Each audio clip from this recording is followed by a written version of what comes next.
একটা বিশাল বটগাছ। সেই বটগাছে ছিল মেছো ভূতের বাসা। সন্ধ্যার পর সেখান দিয়ে কারো যাওয়ার উপায় ছিল না। বিশেষ করে মাছের গন্ধ পেলেই মেছো ভূত ঝাঁপিয়ে পড়ে মাছ কেড়ে নিত।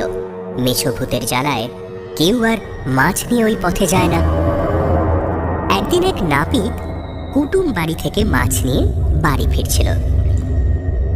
ফিরতে ফিরতে রাত হয়ে গেল।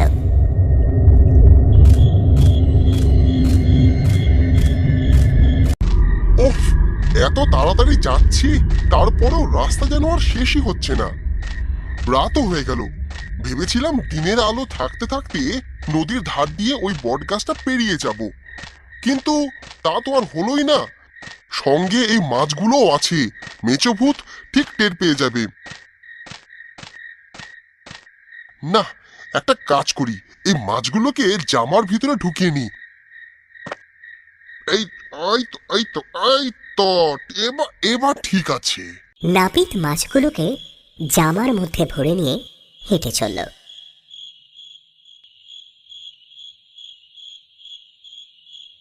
এদিকে গাছের ডালে পা ঝুলিয়ে বসেছিল মেছো ভূত। হাওয়ায় মাছের গন্ধ ভেসে আসতেই উঁকি মেরে সে দেখে একজন মানুষ এদিকেই হেঁটে আসছে।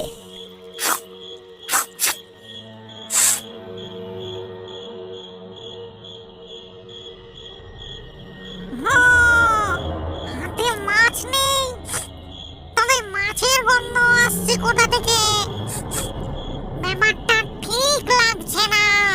ও এদিকে নাপিত গাছের নিচে আসতেই মেছো ভূত লাফিয়ে পড়ল তার সামনে।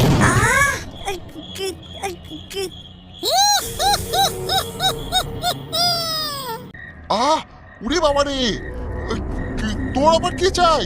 তোর পেটে ওটা কি রে? ও ও, ওসব কিছু নয়।